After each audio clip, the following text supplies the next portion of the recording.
हरे कृष्णा। आने में कोई अपशुकन नहीं हुआ। वैसे भगवान के कार्य में चाहे कथा हो, भगवान का नाम जप करना हो, शुकन अपशुकन का कोई ज़्यादा विचार नहीं। माला जप करते तो हम चौघड़ियों जोई ने कहीं माला करवा वैसे कि अभी लाभ है, काल है, अमृत है। और उसी प्रकार से मंदिर आना है तो प्राय हम शुकन अपशुकन का विचार नहीं करते हैं। हाँ, संसार में ऐसे कई कार्य हैं जिसमें आप शुभ अशुभ संकेतों को देखते हैं और उस प्रकार से कार्य करते हैं। तो इस अध्याय में जो है भागवतम में 14वें अध्याय में युधिष्ठिर महाराज को बहुत सारे ऐसे संकेत मिलते हैं और वैदिक संस्कृति में बहुत सारे जिसको निमित्त कहते हैं, निमित्त, ऐसे बहुत सारे निमित्त होते हैं जिससे व्यक्ति को पता चलता है कि कुछ अच्छा होने वाला है या कुछ बुरा होने वाला है, चाहे अपने साथ या किसी और के साथ। आज के समय में प्राय लोगों को इसका ज्ञान ज़्यादा रहा नहीं है और समहाउ ऐसे शुकन अपशुकन का लोगों को पता भी नहीं है, इतनी सूक्ष्म बुद्धि भी नहीं कि वो उसको समझ भी पाए। युधिष्ठिर महाराज ने अर्जुन को भेजा था द्वारका कि खबर करके आओ कि क्या है युधिष्ठिर भगवान कृष्ण का योजना आगे क्या है। ये हम समझ सकते हैं कि ये कई साल के बाद की बात है, क्योंकि युधिष्ठिर महाराज ने 3 अश्वमेध यज्ञ किए, उसके बाद ये घटना हुई। महाभारत युद्ध में के बाद 58वें दिन है विश्व पिता ने शरीर त्यागा। तब तक तो भगवान वहीं पर थे और कई बार भगवान ने जाने का प्रयास किया पर सब बारी बारी उनको रोक देते थे। अंत में भगवान है निकलते हैं। फिर जब भी अश्वमेध यज्ञ होता था तो युधिष्ठिर महाराज उनको बुलाते थे, भगवान आकर कई महीने रुकते थे और फिर भगवान वापस जाते थे। तो तीसरी बार है अर्जुन भगवान के जाने के बाद द्वारका गया और 7 महीने बीत गए थे, कोई खबर नहीं थी, पत्र व्यवहार नहीं था। फिर भी राजाओं के पास अपने व्यवहार का कि कोई न कोई संदेश लेकर आता था। और उस समय है युधिष्ठिर महाराज क्योंकि धर्मराज है और संसार में जो परिवर्तन होते हैं उनको देख सकते हैं, तो उनको कई संकेत मिलने लगे। पहले उनको जो संकेत मिले वो ऋतुओं के क्रम में परिवर्तन। आज के समय में ये सब जो संकेत है अरोज होते हैं। कल आज हम सुबह नंदग्राम गए थे, कल तो यहाँ बिल्कुल गर्मी थी, आज एकदम ठंडी है। हाँ? तो अब ऋतुओं का परिवर्तन तो बहुत ज्यादा होता है, तो हम समझ ही सकते हैं कि हम सब है अशुभ समय में जी रहे हैं। और युधिष्ठिर महाराज के शासन में हम ये पहले भी देखे कुंती महारानी की प्रार्थना में कि सब कुछ समयसर प्रमाणसर होता था। वर्षा अधिक नहीं, ज्यादा भी नहीं, समय पर वर्षा होती थी, समय पर गर्मी, समय पर ठंडी। शरीर से, मन से, सभी प्रकार से लोग सुखी थे। प्रभुपाद कहते हैं कि प्रजा दुखी है उसका कारण राज्य में अधर्म होता है और उसका एक कारण है कि राजा है अधर्मियों को दंडित नहीं कर रहा है, उनको नियंत्रित नहीं करता है।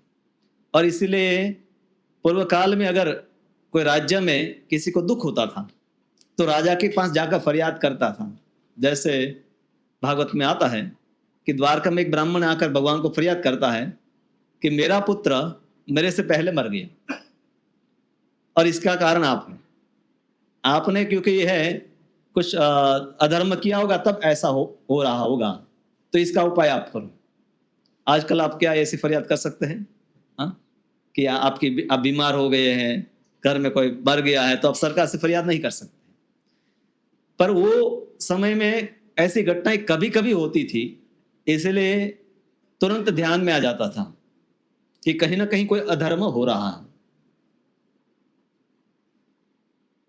तो ये राम राज्य या युधिष्ठिर महाराज का राज्य उसके लक्षण हैं हकीकत में इस जीवन को सुख से जीना है तो शांति है शरीर में, मन में, इसलिए वो वैदिक मंत्र में ना, शांति शांति शांति, नभः शांति, आकाश में शांति, बाहर शांति, अंदर शांति, मतलब वो बोला जाता है। जब आपका मन शांत है, शरीर में कोई व्याधि नहीं है, मन स्थिर है, तब आध्यात्मिकता का भी कोई विचार आता है, व्यक्ति आगे कुछ जीवन का विचार करता है। आज के समय में लोगों को अपना जीवन निर्वाह ही, एग्जिस्टेंस जो है, वही उनकी सबसे बड़ी समस्या है कि उसको कैसे मैं टिका पाऊँ। आपके लिए उसका अर्थ है कि 1 महीने का राशन आ जाए, 1 महीने का कम से कम ठीक से घर चल जाए, अगले महीने का अगले महीने देखिए, कम से कम इस महीने का सब हो जाए। हाँ, कई लोगों के पास ये समस्या, कुछ लोगों के पास नहीं है। तो ऐसे बहुत सारे लोग हम तो मिलते हैं कि अगर 1 महीना उनको सैलरी नहीं आए तो उधार लेने ही पड़ते हैं। युधिष्ठिर महाराज के राज्य में सुख और समृद्धि थी, और ऐसी सुख समृद्धि धर्म के पालन से होती है। वर्तमान में लोग क्या विचार करते हैं? आर्थिक विकास है वो सुख का मार्ग है, और वर्तमान में इसलिए लोग अधिक पैसे कमाना चाहते हैं, चाहे अधर्म करना पड़े तो भी।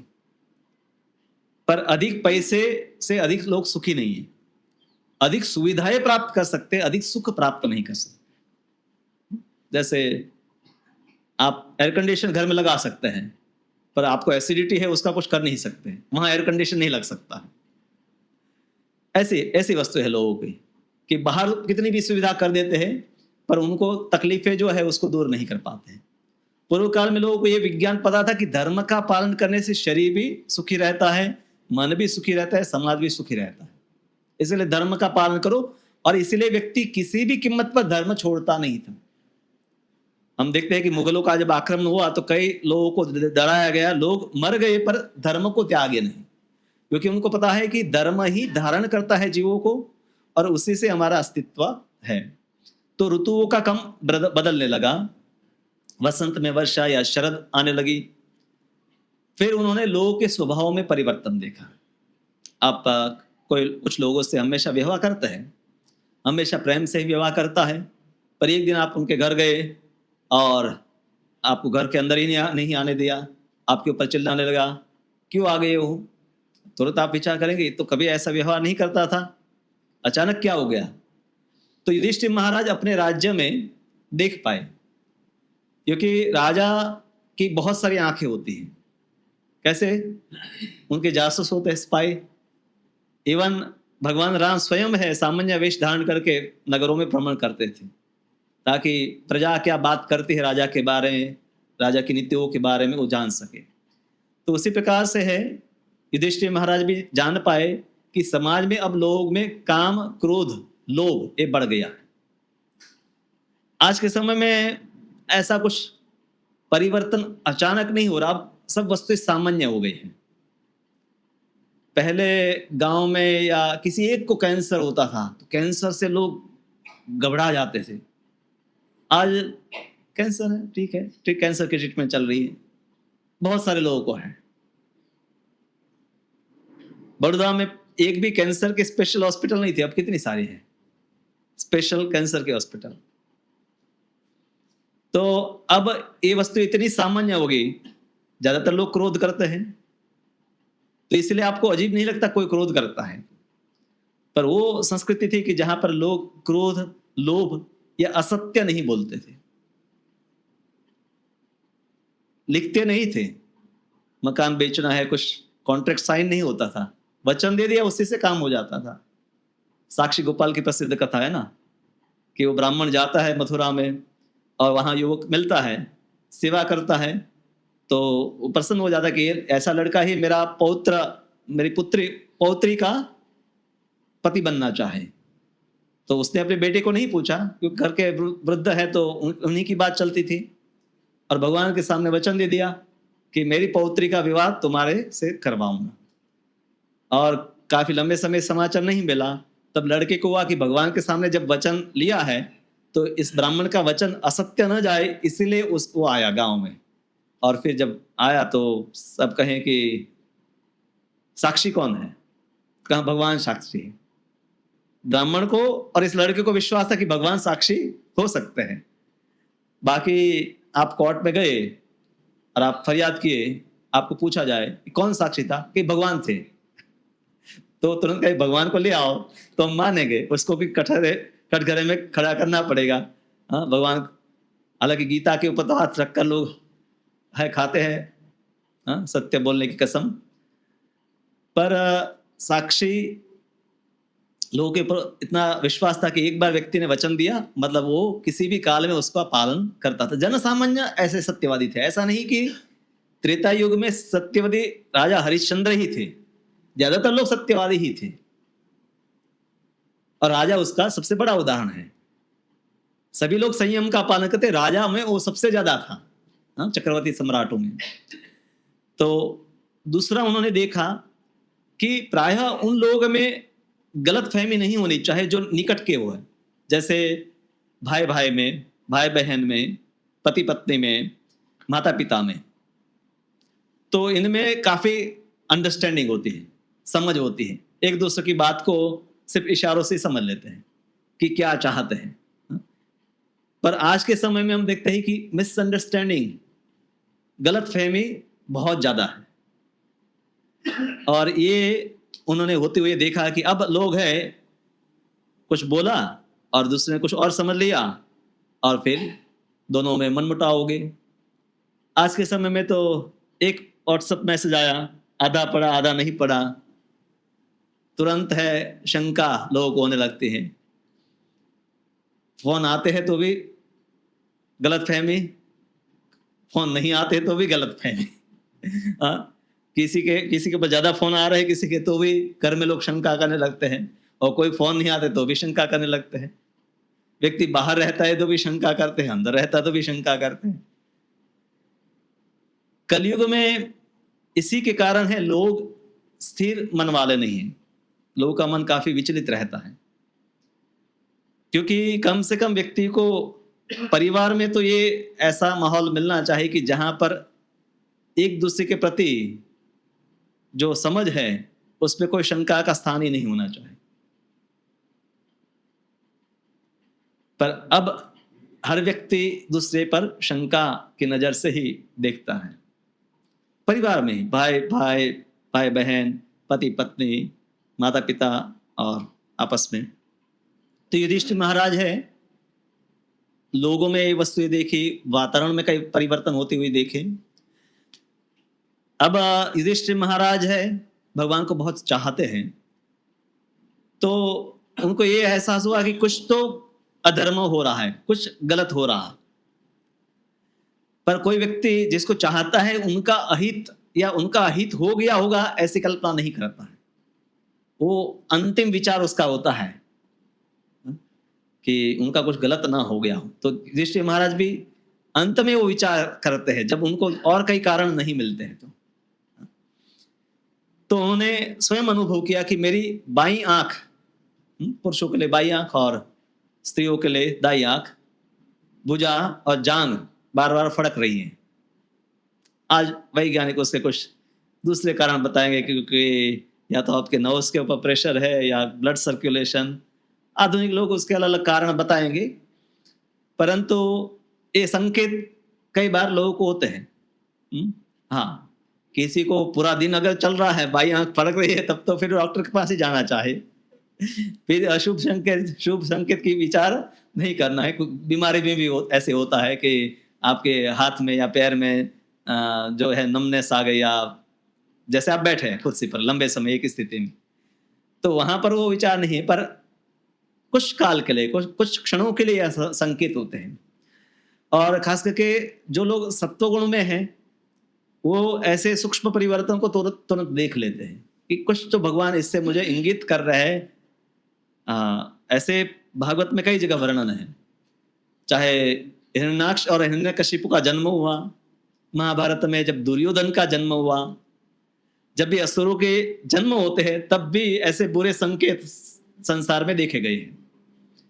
और यह तो भगवान का तिरुभाव संसार से हो गया, तब भी ऐसे संकेत होते हैं। और उससे उल्टा कि असुर को जब भगवान मार देते तब हमेशा शुभ संकेत होते हैं। भागवतम में प्रथम 10वें स्कंद में प्रथम अध्याय में जब भगवान का प्रागट्य की बात आती है दूसरे अध्याय में, तो वहां पर है कैसे पूरी प्रकृति है, हालांकि वो समय रात्रि का था, फिर भी वर्णन पूरा इसी प्रकार से है कि बहुत ही प्रफुल्लित है और सब प्रकार के ग्रह नक्षत्र इत्यादि है अपनी शुभ स्थितियों में, क्योंकि भगवान का प्रागट्य हो रहा है। तो सब लोग उनको स्वागत करने के लिए अपनी अपनी अच्छी स्थिति में हैं। जैसे हम भी किसी का स्वागत करना है तो सज धज कर, ये तो हम भी देख सकते हैं, कहाँ कहीं किसी के घर मरण हुआ होगा और वहां जाइए, और किसी के वहां कोई प्रसंग है और वहां पर जाए, तो दोनों में परिस्थितियों में अंतर होगा। तो उसी प्रकार से प्रकृति भी देवताओं के द्वारा नियंत्रित होती है। जब संसार में धर्म की वृद्धि होती है तो देवता उसी प्रकार से व्यवहार करते हैं, और जब अधर्म होने वाला है या अधर्म की वृद्धि होने वाली है या भगवान का तिरोभाव होने वाला है, तो कुछ ऐसे अशुभ संकेत भी प्रकट होते हैं। और उन्होंने देखा कि शियार जो है सूर्य की ओर मुख करके आग उगल रहा है, चिल्ला रहा है, कुत्ते निडर होकर भौंक रहे हैं। युधिष्ठिर महाराज कहते हैं मेरे सामने ही भौंक रहे हैं। हाँ? क्योंकि सामान्य रूप से आज के समय में तो कुत्ते धोती कुर्ता वालों के ऊपर भौंकते हैं। क्यों? क्योंकि वो सबको पैंट शर्ट में देखते हैं, धोती कुर्ता साड़ी वालों को देखकर, तिलक वालों को उनको अजीब लगता है, इसलिए हमारे कई भक्त मंगलाती फिर आना ऐसे डरते हैं। गाड़ी में आना पड़ता, कार में, नहीं तो या डंडा लेकर। पर राजा युधिष्ठिर कहते हैं कि मुझे कभी कुत्ते भौंकते नहीं थे, मुझे कुत्ते कैसे भौंक रहे हैं। और शुभ जानवर जैसे गाय है मेरी बाई ओर से जा रही है, और जो अशुभ जानवर है जैसे गधा इत्यादि है वो मेरी परिक्रमा कर रहे हैं, और वो दाएं से जा रहे हैं। तो ये गांव में हमेशा इसीलिए कहीं किसी को प्रस्थान करना होता था तो गाय सामने से आती है तो शुभ संकेत गिना जाता था। और बिल्ली वाला तो सबको पता ही है। भारत में अभी भी अधिकतर लोग मानते हैं कि बिल्ली ने रास्ता काट लिया। हाँ? देवताओं की मूर्तियां जो है, युधिष्ठिर महाराज के राज्य में भी बहुत सारे मंदिर होंगे और उनके राजमहल में भी मंदिर होंगे। तो देखा कि देवताओं की मूर्तियां जैसे रो रही है और उनको पसीना हो रहा है, ऐसी प्रतीति उनको होने लगी कि अब जितने प्रसन्न भगवान दिखाई देने चाहे वो प्रसन्न नहीं है। ये भक्तों की भी अनुभूति है कि जब भगवान की बहुत अच्छी तरह से सेवा की जाती है तो भगवान है बहुत प्रसन्न मुद्रा में होते हैं। हमारे गुरु महाराज बताते हैं कि लंदन में जब भगवान के लिए पहले सामान्य भोग लगता था तो उनके जो वस्त्र इत्यादि पुजारी बदलते थे, फिर कुछ समय के बाद बहुत अच्छा भोग लगने लगा, 56 भोग। तो पुजारी कुछ दिनों के बाद अनुभव करने लगे कि भगवान के जो कपड़े हैं उनका फिटिंग्स है ठीक नहीं बैठ रहा है, जैसे भगवान का शरीर का कद बढ़ गया हो। तो ऐसे जो भगवान की निजी सेवा करते हैं उनके अनुभव है, वो भगवान सेवा से प्रसन्न है कि अप्रसन्न है, वो जो बहुत निकटतम व्यवहार है तब व्यक्ति देख सकता है। जैसे परिवार में भी कई बार व्यक्ति नाटक कर देता है कि मैं खुश हूँ, पर जो बहुत गहराई से उसका संबंध है तुरंत चेहरे से ही, face is the index of mind, मन में क्या चल रहा है वो चेहरे पर आ जाता है। तो इस प्रकार से युधिष्ठिर महाराज तो परम धर्मात्मा है, वो सब संकेत समझ रहे थे। और युधिष्ठिर महाराज आगे अब शकुन के बारे में विचार करते हैं कि देवर्षि उनको भगवान जब नारद जी आए थे तो ऐसा बताकर गए थे कि भगवान अभी है पर कभी भी भगवान है, उनकी लीला समापन हो सकती है, और इसलिए आप भी उस समय फिर तैयार रहना। अब देखिए भगवान जब लीला समापन कर देते फिर पांडव भी है ज्यादा समय राज्य नहीं करते हैं, वो भी परीक्षित महाराज को राजा बनाकर है हिमालय की ओर निकल जाते हैं। अब यहां पर है भगवान है उनका इस संसार को त्यागना और आना, इसको हम आविर्भाव और तिरोभाव कहते हैं। अस्त और उदय जैसे सूर्य का होता है, इसमें सूर्य समाप्त नहीं होता है पर हमारी नजर के सामने नहीं। तो उसी प्रकार से भगवान की लीलाएं चलती हैं। भगवान कुछ काल के लिए ये लीला इस लोक में प्रकट करते हैं और हम समझते हैं कि यहाँ से प्रकट हो रही है तो कहीं और वो यहाँ से अप्रकट हो रही तो कहीं और ये प्रकट हो रही है। जैसे अभी सूर्यास्त होने वाला है तो कोई देश में अभी सूर्योदय हो रहा होगा। तो उसी प्रकार से ब्रह्मांड में एक ब्रह्मांड नहीं, अनेकों ब्रह्मांड है, और अनेकों ब्रह्मांड में फिर अनेक पृथ्वी जैसे ग्रह भी होंगे जहाँ पर कर्म भूमि है, जहाँ भगवान का प्रागट्य होता है, और आध्यात्मिक जगत भी है। तो भगवान की लीलाएं नित्य नूतन रूप से चलती रहती हैं। अब भौतिक वस्तु का ये स्वभाव है कि हम कोई भी वस्तु बार बार होती है तो उससे बोरियत का अनुभव करते हैं कि ये तो वापस वही वस्तु है, और हमारे लिए कल्पना करना कठिन है ये कि कोई वस्तु कैसे हम बार बार कर सकते हैं फिर भी हमें नूतन लग सकती है। क्योंकि हमें अभी तक जो अनुभव है वो ऐसा है कि कुछ वस्तु अगर हम हर रोज ग्रहण करते हैं तो फिर उसको बदलना चाहते हैं, और ग्रहण करने की मात्रा भी हमारी मर्यादित रहती है। जैसे आप 2-3 दिन मिठाई खाते हैं, फिर आप घर में कहते हैं कि अब कुछ तीखा बनाओ, फिर कई दिन आप तीखा खाते तो कहें कि अब थोड़ा मीठा होना चाहिए। हाँ? जो सिटी में रहते हैं वो चाहते हैं कि हम कहीं नंदग्राम जैसे, हाँ, जहाँ नदियाँ पहाड़े हो वहां घूमने जाए, और गांव वाले हैं कुछ पैसे आते हैं तो सिटी में आकर एक फिल्म देखना चाहते हैं। हर व्यक्ति बदलना चाहता है, ये भौतिकता का अनुभव है। अभी तक हम अगर आध्यात्मिकता का इतना तो अनुभव सबका है कि हम एक ही मंत्र हरे कृष्णा कृष्ण कृष्ण हरे हरे, हरे राम राम राम हरे हरे। आप में से कई लोग 5 साल, कई लोग 10 साल, कई लोग 20 साल, 25 साल, और कोई ज्यादा है लंबा 30 साल वाले कोई है, ज्यादातर 20-25 साल से है। कोई है 30 साल, चलिए 30 साल से महामंत्र जप कर रहा है? कोई नहीं है। 25 साल से तो है, कई डिवोटी यहाँ बैठे, कुछ डिवोटी थे 25 साल से भक्ति में है। तो आपने बदला महामंत्र कि इसको, ये गीत पुराना हो गया। भौतिक वस्तुओं में मतलब कम से कम हमारी वो अनुभूति है कि जब हम इसको ध्यान पूर्वक, अभी भी आप जब देखना एक माला भी आप ध्यान पूर्वक करते हैं तो आपका उत्साह भक्ति में बहुत ही बढ़ जाता है। आपको नूतनता का अनुभव होता है, नहीं कि आपको लगता है कि हाँ अब ध्यान पूर्वक जब जब नहीं करते हैं, मन इधर उधर ही जब चलता है, तब यही माला करने में ऐसा लगता है कि माला पूरी करके कुछ और काम कर ले। क्योंकि तब हमें भगवान की जो अनुभूति है आध्यात्मिक, उससे हम दूर हो जाते हैं। तब हम उसको क्योंकि भौतिक स्तर पर ले रहे हैं, तो भौतिकता का स्वभाव ये है कि आप कोई भी वस्तु बार बार नहीं बोल पाएंगे।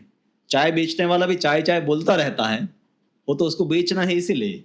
और आजकल सब्जियां वाले नहीं बोलते हैं आलू ले लो, टमाटर ले लो, उन्होंने भी स्पीकर लगा दिए हैं। अगर उसमें आनंद होता तो वो बोलता रहता। बराबर, भौतिक ध्वनि का यही स्वभाव है। तो महामंत्र को भी हम जब एक भौतिक भावना से लेते हैं, उसी प्रकार की चेतना में ध्यान पूर्वक नहीं लेते हैं, तब हमें भी वो चाय चाय टमाटर आलू की तरह ही लगता है, और लगता है कि इससे कैसे छुटकारा पाए। पर यही मंत्र जब आप ध्यान पूर्वक भक्तों के साथ लेते हैं तो लगता है कि चलता ही रहे, चलता ही रहे। हाँ? तो ये भगवान की लीलाओं की नूतनता है। और युधिष्ठिर महाराज का ये विचार कि भगवान लीला का समापन करे, यानी कि ये कि इस धाम से भगवान कहीं और इस लीलाओं को आगे कंटिन्यू करेंगे। ऐसा नहीं है कि कभी भगवान की लीला है दी एंड, जैसे हर फिल्म में क्या होता है एंड में, दी एंड, अंत हो गया, और उसके बाद आप पूछ नहीं सकते कि इसके बाद क्या हुआ, कि उसके बाद डायरेक्टर ने भी विचार नहीं किया था कि इसके बाद क्या हुआ। पर भगवान की लीलाएं उसका दी एंड कभी नहीं होता है, वो चलते रहते, नित्य नूतन है। तो ये बातें हैं, युधिष्ठिर महाराज हैं भीम के साथ चर्चा कर रहे हैं कि मुझे ये सब अनुभव हो रहा है, तुम्हें भी अनुभव हो रहे कि नहीं, तुम भी देख पा रहे हो कि नहीं। और अर्जुन को 7 महीने हो गए, अभी तक कोई समाचार नहीं है, और ये संकेत से मैं थोड़ा भयभीत हूँ। और ऐसी बातें हम समझ सकते हैं कि कुछ दिन से वो अनुभव कर रहे होंगे। उसी दौरान उन्हीं दिनों में फिर अर्जुन का आगमन होता है, और जब अर्जुन आकर तुरंत है युधिष्ठिर महाराज को प्रणाम करता है, और प्रणाम करने के बाद युधिष्ठिर महाराज के सामने देखने की जगह पर अभी भी वो नतमस्तक सिर झुकाकर खड़ा है, आंखों से अश्रु प्रवाह हो रहा है, तेज जैसे कोई व्यक्ति सोकर उठता है तब उनका चेहरा प्रसन्न होता है, वो स्माइल कर सकता है, पर आप देखिए तमोगुण का प्रभाव, हम अब स्नान नहीं करो तो तमोगुण का प्रभाव देख सकते हैं। और जैसे आप एवं पानी से स्नान कर लेते हैं तब आप प्रफुल्लित हो जाते हैं, क्योंकि पानी है आपको अशुद्धि से मुक्त करता है, सत्वगुण में ले आता है। तो अर्जुन के चेहरे पर तेज उतर गया, ऐसा अनुभव युधिष्ठिर महाराज को लगा। ये तभी होता है तेजस्वी पुरुषों में जब कुछ बहुत बड़ी घटना हुई है, कुछ अशुभ हुआ है, तभी अर्जुन जैसे जो तेजस्वी है लोग, उनमें ये परिवर्तन आएंगे। तो युधिष्ठिर महाराज है सबके कुशल अंतर पूछने लगे। अब देखिए इसमें आप भागवतम में पढ़ते हैं तो भगवान के बारे में वो सबसे अंत में पूछते हैं, पहले उनके भक्तों के बारे में पूछते हैं। सबसे पहले उन्होंने कहा कि वसुदेव, देवकी, उग्रसेन, प्रद्युम्न, सांब, जितने जितने भी प्रसिद्ध लोग हैं उन सबके नाम लेकर पूछा कि वो लोग क्या कर रहे हैं, मजे में हैं। भगवान के लिए एक्चुअली ऐसा नहीं पूछा जा सकता है कि भगवान ठीक है कि नहीं, क्योंकि भगवान के लिए कोई ऐसी वस्तु हो ही नहीं सकती कि भगवान बीमार हो जाए या आज ठीक नहीं है, मूड ठीक नहीं है और बीमार हो गए, या कुछ व्याधि दूसरी हो गई, चिंता इतनी हो गई। क्योंकि भक्त जानता है कि भगवान का नाम लेने मात्र से व्यक्ति ठीक हो जाता है, तो भगवान के बारे में युधिष्ठिर महाराज ऐसा प्रश्न नहीं करते हैं। पर बाकी सबके बारे में वो प्रश्न करते हैं, और भगवान के बारे में जब प्रश्न करते तो क्या कहते हैं कि भगवान सबके साथ सभा में बैठकर द्वारका का भोग कर रहे कि नहीं, क्योंकि भगवान भोगता है, भगवान एंजॉय करते हैं, तो एंजॉय कर रहे कि नहीं, मतलब भोग कर रहे होंगे। उसी प्रकार से पूछे कि वो सभा में द्वारका वासियों के साथ आनंद में होंगे, यह आशा में रखता हूं। द्वारका वासियों को वो सब ऐश्वर्य प्राप्त था जो देवताओं के लिए भी दुर्लभ था। बल्कि भगवान के भक्त, जैसे यादव ने कहा कि भगवान हमारे पास सभा तो है, पर ऐसी सभा तो सबके पास है, कुछ पिलर्स है, बिल्डिंग है, और एक सभा गृह बना दिया। हस्तिनापुर में भी, इंद्रप्रस्थ में भी थी, और कई राजाओं के पास सभा तो होती है। हालांकि यहाँ विश्वकर्मा ने द्वारका बनाई थी, तो कुछ ऐसी सभा हमारे पास होनी चाहिए जो ये पृथ्वी पर किसी के पास नहीं हो। तो सब यादव आपस में चर्चा कर रहे थे, फिर कहा किसकी है, कहा कि इंद्र की है। अब इंद्र की सभा हमारी कल्पना से वो बाहर है। वो सभा में समय का प्रभाव, जैसे भूख लगना, प्यास लगना, गर्मी ठंडी इत्यादि का अनुभव, कष्टों का बिल्कुल कोई अनुभव नहीं होता। वो कोई एयर कंडीशन वस्तु सिस्टम नहीं है, वो ऐसी देवी रूप से बनी हुई है कि उसमें प्रवेश करने मात्र से व्यक्ति सुख का ही अनुभव करता है, सभी प्रकार से सुख का अनुभव करता है। तो इंद्र की सभा है, उसको सब यादव जाते हैं स्वर्गलोक में, और इंद्र रोक नहीं पाया और सब उठाकर उसको ले आते हैं, और भगवान के लिए कि भगवान इसमें बैठने चाहिए। यादवों का क्या विचार है कि हमसे और हमारे भगवान है द्वारकाधीश, उनके लिए सबसे अच्छा सब वस्तु होना चाहिए। तो सुधर्मा नाम की जो सभा है उसमें भगवान विराजते थे। दो सभाएं हैं द्वारका में भी, एक में उग्रसेन, क्योंकि राजा उग्रसेन है, और वहां पर बलराम जी और भगवान कृष्ण इत्यादि है, उनके नीचे बैठते, मतलब और नीचे आसनों पर बैठते हैं। फिर भगवान का एक अपना सभा है कि जहां भगवान और कई यादवों के साथ, अपने मित्रों के साथ बैठकर वार्तालाप इत्यादि करते हैं। उग्रसेन महाराज तो वैसे भी उनकी काफी उम्र हो गई थी, तो कुछ बड़े बड़े निर्णय है उनकी अनुमति वहां से भगवान लेते थे। अन्यथा भगवान उद्धव इत्यादि के साथ जब बातें करनी है, कुछ गोष्ठी करनी है, तब ये सुधर्मा सभा में बैठते थे। और हम बृहद भागवत में देखते हैं कि उसी सुधर्मा सभा में जब गोप कुमार आए, उन्होंने देखा क्या स्थिति है, यादव उस सभा में बैठे हुए थे, बातें कर रहे थे। फिर यादव को जब प्रशंसा की गई तो यादव ने कहा कि उद्धव जी के पास आप जाइए। उस समय भगवान अपने महल में थे, पर सभी यादव जो थे वो सुधर्मा सभा में उपस्थित थे। तो इसलिए युधिष्ठिर महाराज ने पूछा कि क्या भक्तवत्सल भगवान गोविंद अपनी सभा में सुखपूर्वक विराजमान है? अन्य भक्तों के साथ है, भक्तवत्सल है भगवान, तो विराजमान होंगे। इसी प्रकार से उन्होंने प्रश्न पूछा। अब भगवान के बारे में अंत में है सब प्रश्न, जब एक एक करके सब प्रश्नों का उत्तर अर्जुन से नहीं मिला और अर्जुन कोई भी प्रश्न का उत्तर नहीं दे रहा है, पर युधिष्ठिर महाराज अपने ही प्रश्न रखते हैं कि ऐसा तो नहीं होगा, ऐसा तो नहीं है, ऐसा तो नहीं है। सब वस्तु धीरे धीरे रूल आउट कर रहे हैं कि सब सब ठीक है। तो अर्जुन कोई विशेष ना नहीं बोला, तो मतलब हम समझ सकते हैं कि सब ठीक ही होंगे। फिर अर्जुन को तब तेजहीन देखा तो युधिष्ठिर महाराज को शंका हुई कि क्योंकि ये प्रश्न पहले कर लेना कि भगवान संसार को छोड़कर चले गए, तो अंतिम वस्तु हो सकती है जिसकी कोई व्यक्ति अपने स्नेहीजनों के लिए कल्पना कर सकता है। हाँ? आज के समय में कोई घर थोड़ा सा देर से आ रहा, तुरंत शंका होने लगती है कहीं एक्सीडेंट नहीं हो गया, क्या हो गया। पहले लोग ऐसे अशुभ वस्तुओं की कल्पना भी नहीं करते थे, इसलिए सिर्फ सबकी खबर अंतर पूछ रहे हैं। पर अर्जुन की जो स्थिति थी वो एक बहुत महत्वपूर्ण है, जो अर्जुन को प्रश्न पूछा जाता है। अर्जुन के बारे में युधिष्ठिर महाराज प्रश्न करते हैं। सबसे पहले अर्जुन के दुख का कारण उन्होंने पूछा कि अर्जुन तुम दुखी क्यों हो, क्योंकि अर्जुन पहले गीता सुना हुआ था। 2 बार अर्जुन ने गीता सुनी, एक भगवत गीता और दूसरी एक अणु गीता भी है, महाभारत में आता है। अर्जुन एक बार और शोक मग्न हो जाता है, तब है भगवान उसको अणु गीता सुनाते हैं। महाभारत में वो भी का एक बड़ा विस्तृत, भगवान को कहते हैं भगवान वापस वो उपदेश बताए, तो भगवान का वो स्थिति अलग थी, वो हो गया, अब इसको रिपीट नहीं कर सकता मैं, पर तुम्हें और कुछ उपदेश देता हूं। तो उन दोनों की जो बातें हैं अणु गीता के नाम से भी प्रसिद्ध है। तो युधिष्ठिर महाराज हमेशा प्रायः दुखी रहते थे, क्योंकि उनको हमेशा ये दुख था कि मेरे कारण सब मारे गए। पर अर्जुन हम इतना नहीं देखते कि वो दुखी है, क्योंकि प्रायः अर्जुन है भगवान के साथ भ्रमण करना इत्यादि, तो प्रसन्न रहता है। तो सबसे पहला क्षत्रियों का दुख का कारण क्या हो सकता है? अपमान, कि तुम्हारा किसी ने अपमान तो नहीं किया। एक क्षत्रियों के लिए मान वस्तु, स्वमान जो है, हम कहते सेल्फ एस्टीम, वो सबसे महत्वपूर्ण वस्तु होती है। ध्रुव घर छोड़कर क्यों गए?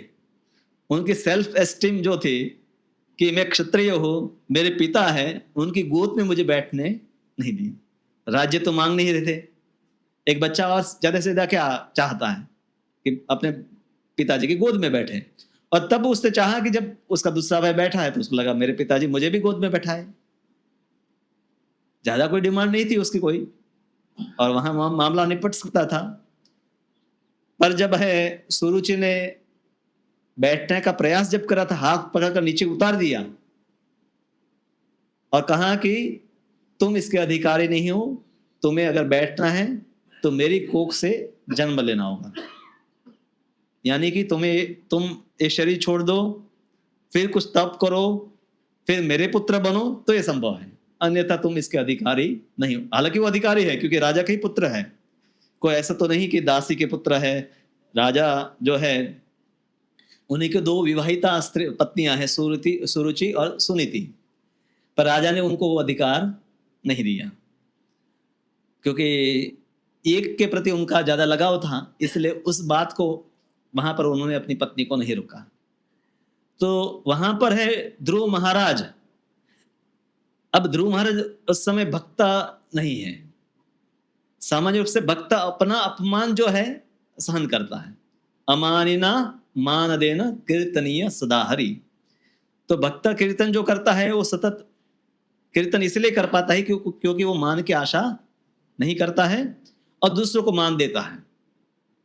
कई बार दूसरों को मान नहीं देते तो वो भी आपको शांति से रहने नहीं देते, इसलिए हाथ जोड़ दिया, सबको मान दे दिया, डिस्टर्ब नहीं करेगा।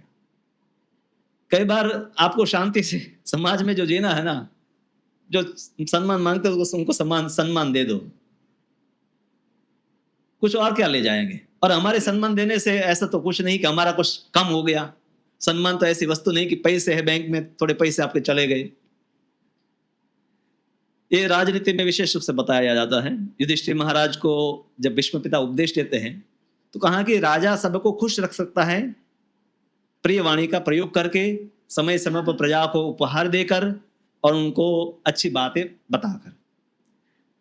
तो इसलिए भक्त है सबको मान देता है और स्वयं मान की आशा नहीं करता है। अपमान भी सहन करता है। ऐसे चैतन्य लीला में तो अनेकों प्रसंग है। श्रीवास ठाकुर के घर पर कीर्तन होता था, तो कुछ ब्राह्मण हैं उनसे ईर्ष्या करने लगे। और ब्राह्मण, श्रीवास ठाकुर भी ब्राह्मण है, ऐसा नहीं कि कोई दूसरी जाति से थे। तो कुछ ब्राह्मणों ने, जो शक्ति के उपासक थे, बकरे का सिर काटकर शराब की कुछ बोतलें और बकरे का सिर उनके घर के सामने रख दिया, ताकि दूसरे दिन लोग देखकर विचार करें कि ये श्रीवास है, भले ब्राह्मण वैष्णव होने का दिखावा कर रहा है, पर ये भी शक्ति का उपासक है। तो लोग उसकी निंदा करने लगेंगे कि ये ढोंग कर रहा है भक्ति का। और फिर दूसरे दिन श्रीवास अपना घर दरवाजा खोला तो देखा कि सब अशुभ वस्तु एक घर के आगे है। तो श्रीवास ठाकुर ने अपने आप को बचाया नहीं, बल्कि सबको बुलाया कि देखो देखो ये मेरे घर के आगे है। पर लोग स्वीकार नहीं कर रहे कि श्रीवास ठाकुर ऐसा कर ही नहीं सकते। कहा कि श्रीवास जी, आप जो बोल रहे हैं वो सही नहीं है, ये किसी का कृत्य है, आप ऐसा कर ही नहीं सकते। तो यहां पर वो अपने आप को बचा सकते थे, पर वो नहीं किए, विरोध नहीं किए। कि विरोध में फिर आपको गांव में हर एक व्यक्ति को जवाब देना पड़ेगा। आप जब डिफेंस में आते हैं ना, कि बचाव अपना करने लगते हैं, तो हर एक बात के ऊपर आपको एक्सप्लेनेशन देना पड़ेगा। स्वीकार करके आप आगे बढ़ो, हाँ ठीक है मेरी गलती है। उन्होंने मान लिया कि ये मैंने किया है, तो गांव वाले फिर कहा कि नहीं ऐसा तो आप कर ही नहीं सकते। और उन्होंने नहीं माना होता तो सबको कन्विंस करना पड़ता। और इसी प्रकार से हरिदास ठाकुर निरंतर कीर्तन कर पाए। हिंदू और मुस्लिम दोनों प्रकार के लोग जो है, कई विशेष रूप से जो शासन में थे, जैसे रामदास खान, ये बंगाल में आप ऐसे बहुत सारे नाम आपको मिलेंगे, रामदास है पर पीछे खान है। क्योंकि मुसलमानों ने अपने अधिकारियों को, ज्यादातर अधिकारी हिंदू होते थे, उनको अलग अलग टाइटल देते थे, खान या ऐसे अलग अलग टाइटल हुआ करते थे। दबीर खान, साकार मलिक, रूप और सनातन को भी ऐसे मुस्लिम नाम दिए गए थे। और इस प्रकार से प्राय एक मुस्लिम होता था राजा, पर हिंदुओं के माध्यम से हिंदुओं के ऊपर शासन करता था। और जो अधिकारी होते थे वो उस मुस्लिम राजा को खुश करने के लिए हिंदुओं को बहुत परेशान करते थे, और नहीं परेशान करके तो उनको लगता है कि फिर राजा हमें परेशान करेगा। तो रामदास खान ने देखा कि अगर ये हरिदास ठाकुर इतना यहाँ कीर्तन करेगा, गांव वाले कीर्तन सुन रहे हैं, जब अधिकारी को पता चल जाएगा, मेरे ऊपर काजी है उसको पता चल जाएगा, तो मुझे दंड देंगे, तो इसलिए मैं ही इस कांटे को दूर कर देता हूँ। तो पहले वो हीराबाई को भेजा, सफल नहीं हुआ। फिर वो राजा जिस नगर में रहता था उस नगर में आकर जब हरिदास ठाकुर कीर्तन करने लगे, तब राजा के कान, कई लोगों ने है मतलब है जाकर कान में बोल दिया कि ये आपके लिए भी खतरा है, क्योंकि बहुत सारे लोग उसके साथ जोड़ रहे हैं और संगठन में शक्ति होती है, कल जाकर हो सकता है आपको राज्य से हटाकर खुद राजा बन जाए। हरिदास ठाकुर का कोई विचार ऐसा नहीं था कीर्तन करने का, और हरिदास ठाकुर जो है वो स्वीकार कर लेते हैं कि आपको अगर है लगता है कि मैं गलत कर रहा हूं तो आप मुझे सजा दे सकते हैं, मैं अब हरि नाम करता रहूंगा। तो अर्जुन है अपमान जो है क्षत्रियों के लिए, यहाँ ये बातें भी हैं कि जैसे अपमान का एक और घटना है, दक्ष प्रजापति है, भगवान शिव का अपमान करते हैं, शिव जी उसका बदला लेने नहीं जाते हैं, क्योंकि जो परम प्रभावी है, मतलब जैसे जैसे हाथी है, कितना शक्तिशाली है, हाँ, जाते हैं तो हाथी को अनाउंसमेंट नहीं करना पड़ता, लोग साइड में हट जाते हैं शरीर देखकर ही। हाँ, कुत्ता आकर भौंकने लगा तो क्या वो गली में उस कुत्ते के पीछे दौड़ेगा? नहीं, वो मस्ती में चला जाएगा, और थोड़ा सी सूंड ऐसे कर दी तो कुत्ता तो ऐसे है जाकर गिर जाएगा। ज्यादा उसको कुछ प्रयास करने की जरूरत नहीं है, बल्कि उसके साथ लड़ाई करना उसकी गरिमा से है, वो गिर जाएगा। तो शिव जी है विरोध नहीं करते, पर जब सती को पता चला तब वो पिताजी को कन्फ्रंट करते हैं, उसका सामना करती है, क्योंकि यहाँ पति की का सम्मान की बात थी और शिव जी वैष्णव भी है तो उनके सम्मान की बात थी। तो वैष्णव दूसरे वैष्णव के सम्मान के लिए लड़ते हैं, भगवान के सम्मान के लिए लड़ते हैं, पर स्वयं अपने लिए लड़ते नहीं। ये अंतर समझना है। ऐसा नहीं कि भक्त है अपमान सहन करता लेता है तो सबका अपमान सहन करता रहेगा, वो अपना अपमान सहन करेगा, अन्य वैष्णवों का, भगवान का नहीं करेगा। और यहाँ पर इवन द्यूत क्रीड़ा इत्यादि में भी जैसे युधिष्ठिर महाराज हैं, उनका अपमान हुआ, उनके साथ धोखा हुआ, तो सब पांडव है, अर्जुन, भीम, नकुल, सहदेव, द्रौपदी, सब चाहते हैं कि ये उचित नहीं हुआ। युधिष्ठिर महाराज तो धर्मराज है, उनको कोई फर्क नहीं पड़ता, पर हम लोग इसको सहन नहीं करेंगे। और भीम ने इसीलिए उसी समय प्रतिज्ञा ली। क्यों? युधिष्ठिर महाराज के सम्मान के लिए। भीम को जब स्वयं मारने का प्रयास कौरवों ने किया, तब भीम कोई प्रतिज्ञा नहीं लेता है। तो ये इसमें सूक्ष्मता है कि कब विरोध किया, कब नहीं विरोध किया। तो वैष्णव प्रायः अपने लिए ऐसा कोई विरोध नहीं करता है कि मेरा सेल्फ एस्टीम के ऊपर बात आ गई। वो समझता है संसार में लोग तमोगुणी तमोगुण के अनुसार व्यवहार करते हैं और रजोगुणी रजोगुण के अनुसार व्यवहार करते हैं। अधिकतर लोग सात्विक नहीं है, कलयुग में तो नहीं है। पर जहां पर भगवान के बात आती है, अन्य वैष्णवों की बात आती है, वहां पर है वो बोलते हैं, कड़क शब्दों में भी बोलते हैं। हमारे आचार्यों में भी भक्ति सिद्धांत महाराज हो, भक्तिविनोद ठाकुर हो, भक्तिवेदांत स्वामी प्रभुपाद हो, उन्होंने स्वयं अपने लिए कई बार वस्तुएं सहन की। पर जब भागवत के सिद्धांतों की बात आई, तब उन्होंने कोई कॉम्प्रोमाइज नहीं किया, क्योंकि उनकी रक्षा करना ही परम धर्म है। तो अपमान अर्जुन का, क्षत्रिय है तो अब उनका एक भक्त के रूप में अपमान सहन कर लेगा, पर क्योंकि ये राजा का प्रतिनिधि है, जैसे एक सिपाही है, सामान्य कोई पुलिस वाला है, आपको आपकी कोई गलती ने आपको मारे, आप उनको मार सकते हैं? ऐसा नहीं कि भाई इसने मुझे चाटा मारा इसलिए मैंने भी मार दिया। तब वो द्रोह गिना जाएगा कि राज्य के प्रति आप कर रहे हैं। भाई सरकार का अपमान आपने किया, एक गवर्नमेंट ऑफिसर पर है, आपने आघात किया, ये इसकी कलम में भी है, उसकी सजा भी मिलती है। हाँ, आप सहन कर लो, बाद में फरियाद कर सकते हो कि ये अनुचित रूप से मुझे दंड दे रहा है, तो फिर निर्णय किया जाएगा कि ये उचित था अनुचित था। उसी प्रकार से अर्जुन है, युधिष्ठिर महाराज का प्रतिनिधि है, उसका अपमान मतलब युधिष्ठिर महाराज का अपमान, तो इसलिए अर्जुन भी उस प्रकार से अपमान सहन नहीं करेगा। अन्यथा अर्जुन भी है, गीता में शुरुआत में कहता है कि मैं भीख मांगने के लिए तैयार हूं, पर मुझे राज्य नहीं चाहिए, इतने अपमान होने के बाद। क्योंकि इसमें वो अनेक लोगों की हानि देख सकता था, और वो जानते थे कि हम सब 5 पांडव और द्रौपदी ये सब है, किसी भी अवस्था में जी सकते हैं।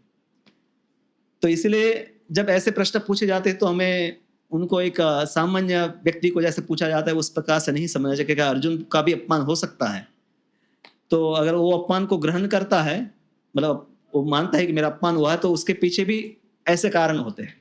भक्त अगर जब अपमान ग्रहण करता है कि मेरा अपमान हुआ है, तो वो केंद्र में स्वयं नहीं होता है, या तो वो जैसे हम देखते हैं। और एक घटना चैतन्य लीला में, रूप गोस्वामी और सनातन गोस्वामी के पास एक ब्राह्मण आता है, दिग्विजय, एक पंडित, और कहता है कि मैंने बहुत सारे लोगों को हराया है, और सबके सर्टिफिकेट दिखाए कि लोग हारने के बाद सर्टिफिकेट देते थे, साइन करते थे, प्रमाण पत्र, कि मैं इन पंडित से इस जगह पर इस तारीख को मैंने इनके साथ शास्त्रार्थ किया और मैं हार गया हूँ, फिर साइन कर देते।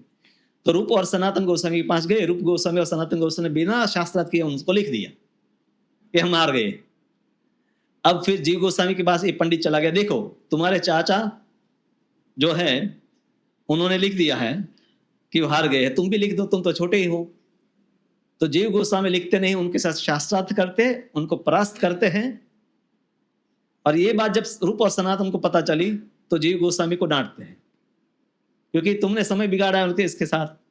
अगर डिबेट करनी होती तो हम भी कर सकते थे, पर हमने लिख दिया, इसको मान मिल गया, इससे हमारा क्या नुकसान। पर हमारा इतना समय बच गया जिससे हमारा भजन हो सकता था। पर जीव गोस्वामी ने वो सहन नहीं किया, क्योंकि वो अपने प्रतिष्ठा के लिए नहीं शास्त्रार्थ कर रहे थे, रूप और सनातन की प्रतिष्ठा के लिए उन्होंने शास्त्रार्थ किया।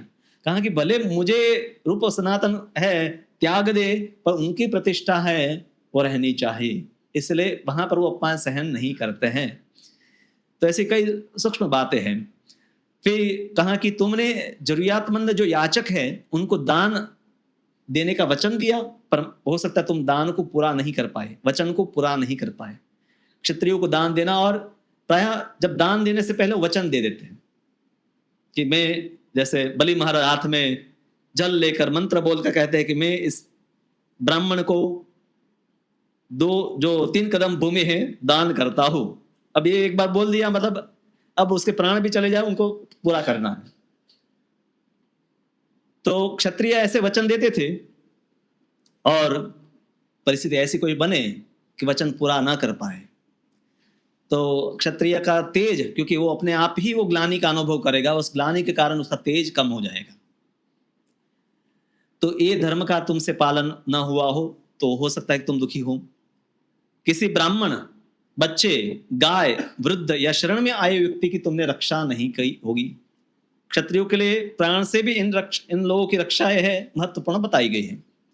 भारत में महाभारत काल तो ठीक है, कलयुग में ऐसे बहुत सारे वीर हो गए गुजरात में भी, जिन्होंने अपने विवाह में से बीच में से जाकर, या अभी युवक थे तो भी, या कई मंदिरों की रक्षा के लिए भी क्षत्रियों ने अपने प्राण त्यागे हैं।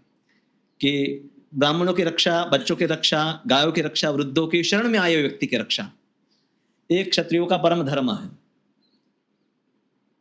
और इसके लिए वो कुछ भी कर सकते हैं। जैसे हम देखते ना, शिवी राजा की जो कथा हमने देखी, कबूतर शरण में आ गया, कबूतर आकर गोद में बैठ गया, उस कबूतर को बचाने के लिए उन्होंने अपने शरीर को बलिदान करने के लिए तैयार हो गए कि मेरे शरीर का मांस ले लो, पर इस कबूतर को आप कुछ नहीं कर सकते, क्योंकि मेरी गोद में आया मतलब मेरी शरण ले ली। कबूतर तो आकर नहीं कहा कि मुझे बचाओ, या पर आ गया मतलब शरण में आ गया, गोद में आ गया, मतलब उसके पीछे जो बाज पक्षी था तो उससे बचना चाहता था। और शिवी महाराज ने फिर भी, वो तो पक्षी भी मतलब मनुष्य भी नहीं था, और विशेष रूप से आकर प्रार्थना भी नहीं की, फिर भी उन्होंने समझा कि मेरी शरण में है, अब मेरा कर्तव्य है, मैं अपने प्राण का त्याग करके भी इसके प्राण की रक्षा करूं। तो ये आदर्श होते थे क्षत्रियों के। कोई आज के समय में हम कई बार लोग विचार करते कि पुलिस या सैनिक है क्षत्रिय है, ऐसे आदर्श के साथ अगर वो अपने कर्तव्य का पालन करते हैं तो वो क्षत्रिय है। हाँ?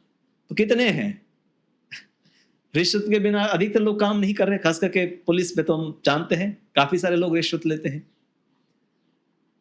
और हाँ, हो सकता है कि आर्मी या नेवी या इसमें कम रिश्वत लेने वाले लोग अधिकतर होंगे, ट्रेनिंग थोड़ी कठोर ट्रेनिंग है, पर उसमें भी कभी कभी कुछ लोगों के नाम आते हैं कि उन्होंने देश के साथ है, कुछ देश के जो कुछ रहस्य है दूसरे देश को बता दिए, शत्रु को जाकर बता दिए। तो क्षत्रिय ऐसे नहीं कि सिर्फ धनुष बाण चलाना लिया, बंदूक चलाना बन गए तो क्षत्रिय हो गए।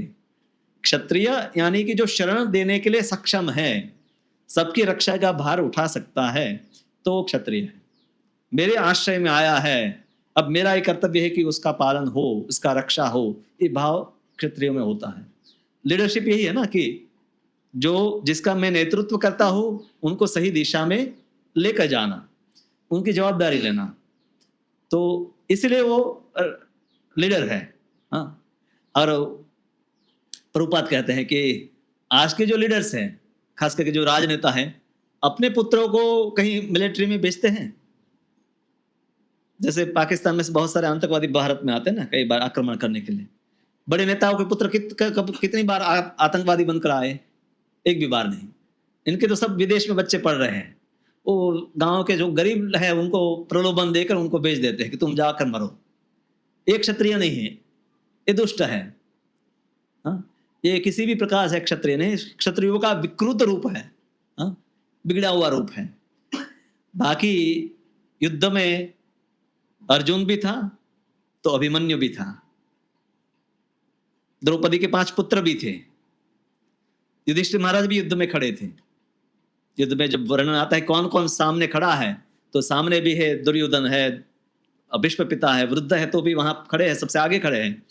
सैनिक से आगे नेता रहते थे। अगर कुछ पहले आक्रमण होता है तो हम पहले उसको सहन करेंगे, फिर इनके ऊपर आघात होगा।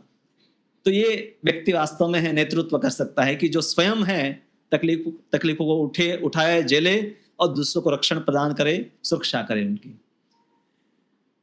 फिर यहां पर एक और बात पूछता है युधिष्ठिर महाराज कि क्या तुमने किसी अयोग्य स्त्री का संग किया?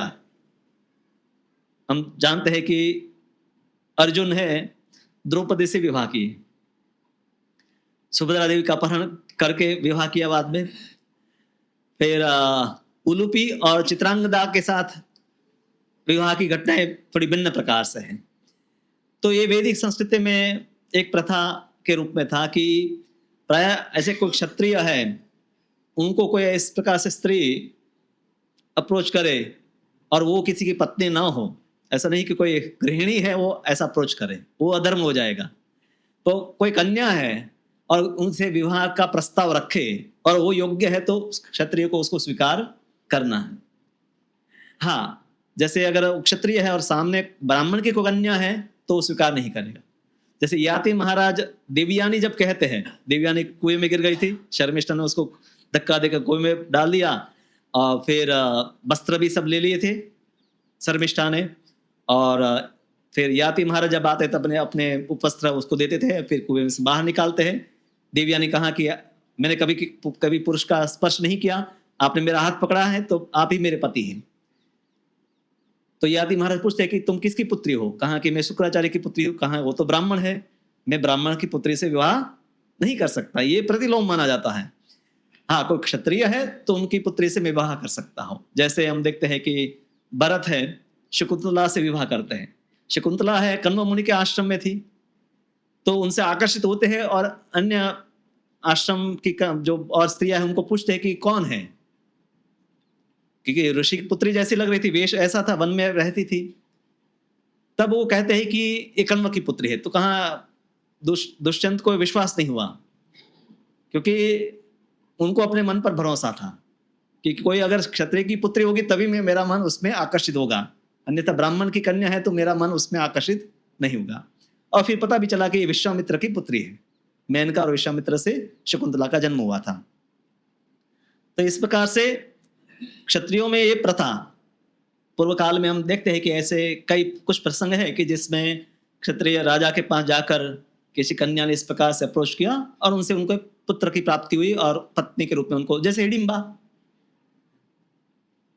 हिडिंबा के भाई को भीम ने मारा, पर हिडिंबा उनकी वीरता से प्रसन्न हुई और भीम ने मना कर दिया, क्योंकि ये 4 वर्ण में से एक भी वर्ण में नहीं थे, नहीं वो ब्राह्मण है, क्षत्रिय, वैश्य या शूद्र है, राक्षसी है, तो उससे विवाह क्या हो सकता है? सामान्य रूप से नहीं होता है। क्षत्रिय है वो उसकी भी अपनी एक मर्यादा है ना, कि वो या तो अन्य क्षत्रिय की पुत्री है या वैश्य की पुत्री है, उससे विवाह करेंगे। और ये तो राक्षसी है, 4 वर्ण में भी नहीं आते हैं।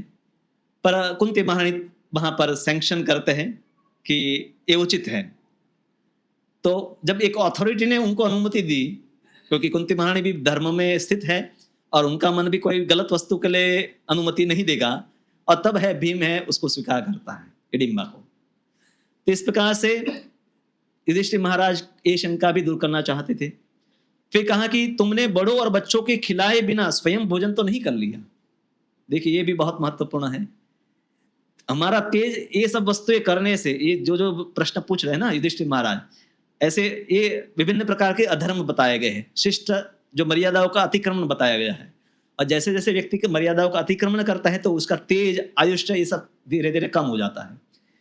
तो ये प्रथा है कि जब भोजन की व्यवस्था हो तो बच्चों को, बड़ों को, गाय को, सबसे पहले गाय को, और फिर घर में जो बूढ़े हैं उनको, बच्चे हैं क्योंकि बच्चों को ऐसे भी बारंबार भूख लगती है, और जैसे कोई खाना चालू करता है तो बच्चे के मन में भी खाने की तुरंत विचार आने लगते हैं।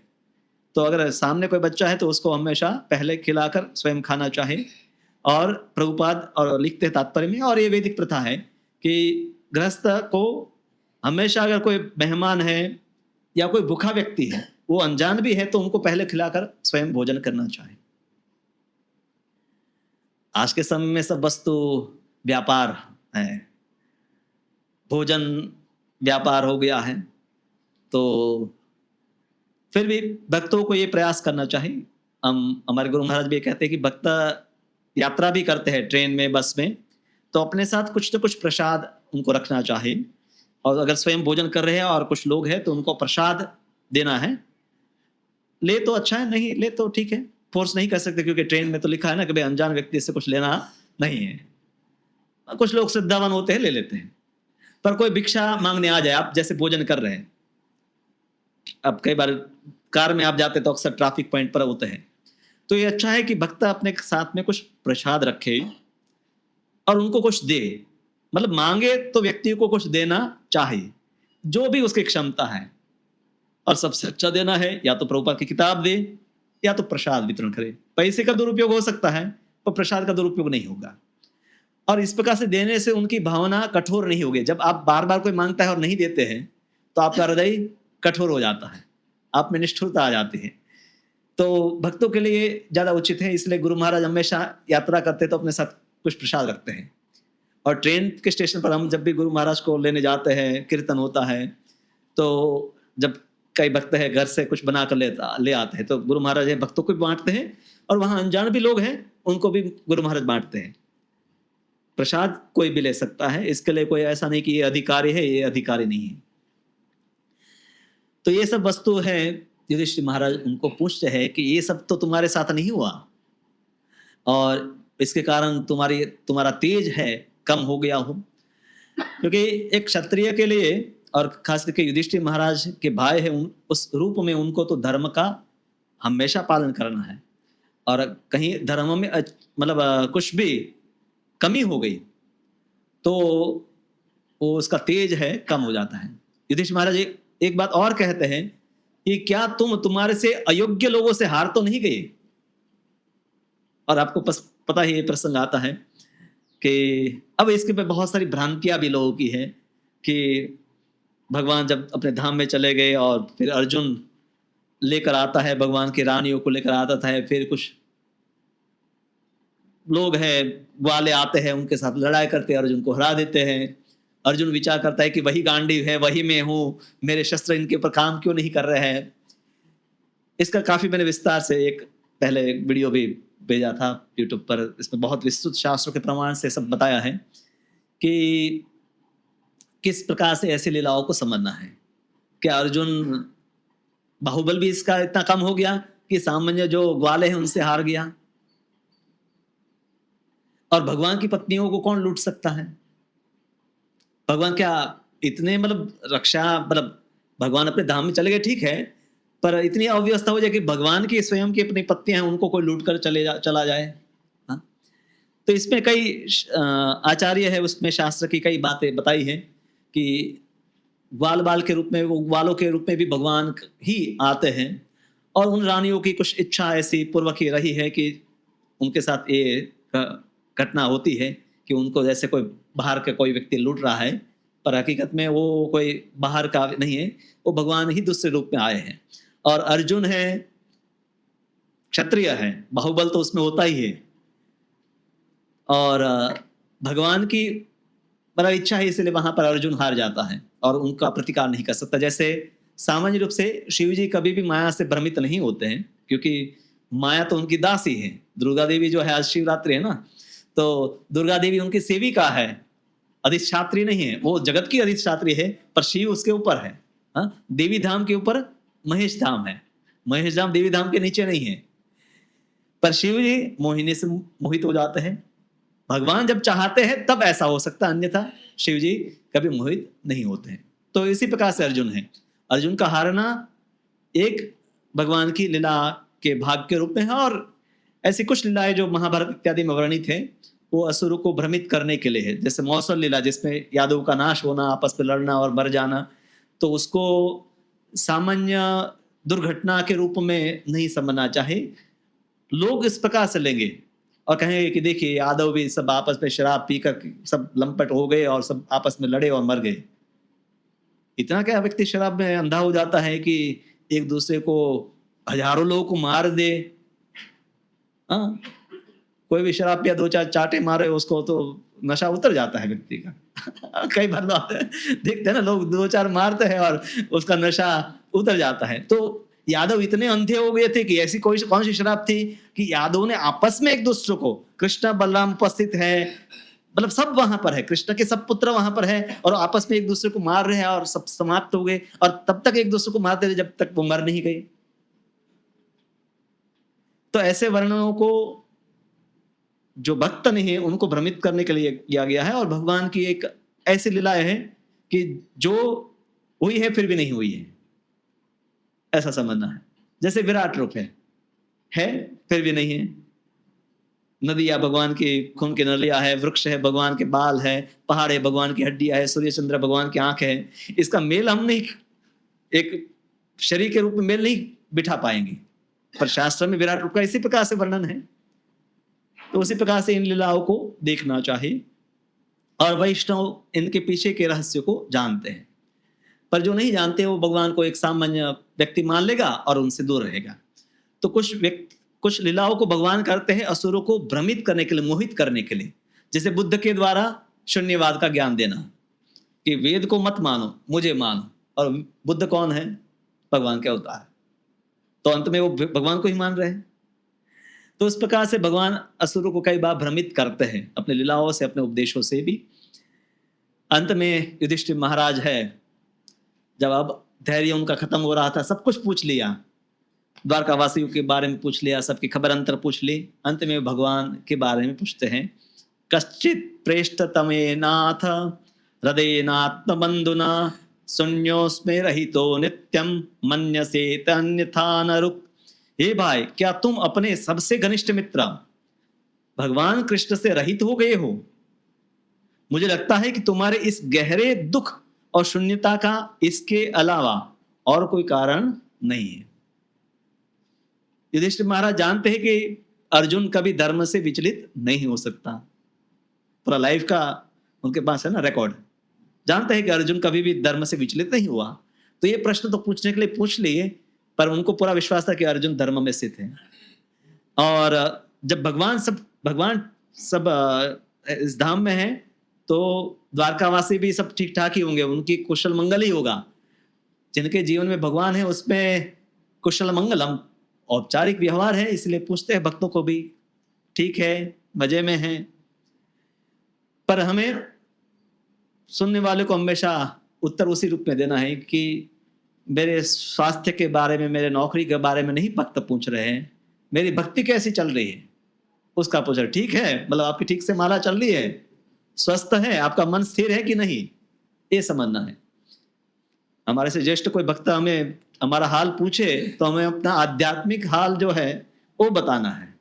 शरीर तो देख पा रहे, आप आए तो ठीक ही होंगे, और ठीक नहीं है तो भक्त उसको ठीक कर नहीं पाएगा। उसके लिए तब तो एक प्रभु है, डॉक्टर है या और कोई है जो उनके पास जाना पड़ेगा। भक्त जो पूछता है जिसका उपाय उसके पास है। हा? तो यहां पर है युधिष्ठिर महाराज अंतिम बात अर्जुन को पूछते हैं कि तुम्हारे घनिष्ठ मित्र, अब ये भी कहते हैं कि मुझे लगता है कि तुम्हारे इस गहरे दुख और शून्यता का इसके अलावा और कोई कारण नहीं है। चैतन्य महाप्रभु कहे ना, शून्यायितम जगत सर्वम गोविंद विरहेण में।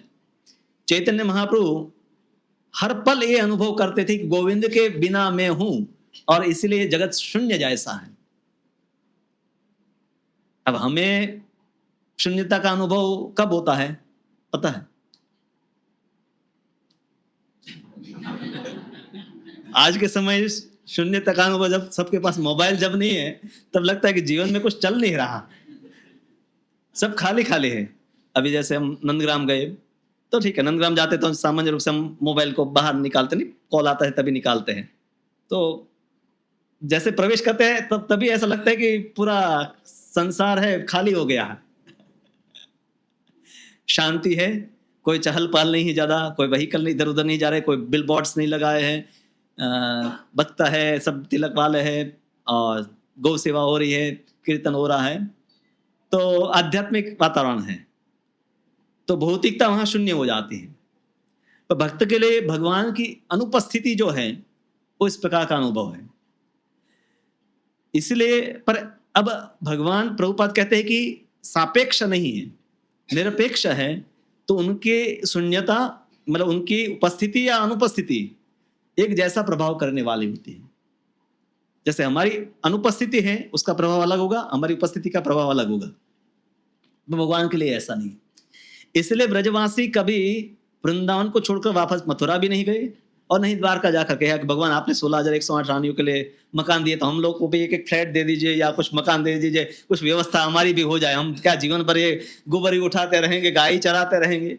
कभी कभी आज के समय में लोग खेडूत जो है अपने बच्चों को यही कहते हैं कि क्या तुम्हें हम तो जीवन भर यही करते आए हैं, तुम ये नहीं करना तो पढ़ाई कर लो, इंजीनियर बनो, डॉक्टर बनो। तो ब्रजवासी के लिए प्रत्यक्ष भगवान की अनुपस्थिति है, पर फिर वो प्रत्यक्ष जहां भगवान है वहां पर क्यों नहीं जाते हैं?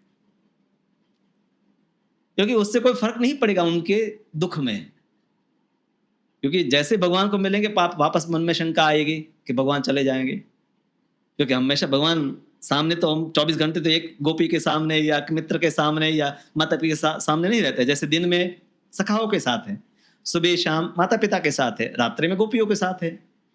तो अलग अलग समय पर भगवान अलग अलग भक्तों के साथ है। तो ये तो ब्रज में थे तब भी होता था, जब भगवान थे तब भी वियोग होता था। तो ये मथुरा में है, वो भी वियोग है, और हर रोज वियोग का अनुभव ऐसे ब्रजवासी करते थे। पर साथ में वो कृष्ण का सतत स्मरण भी कर रहे, कीर्तन भी कर रहे हैं। इसलिए वियोग का उपाय भी यही है कि भगवान का सतत कीर्तन किया जाए।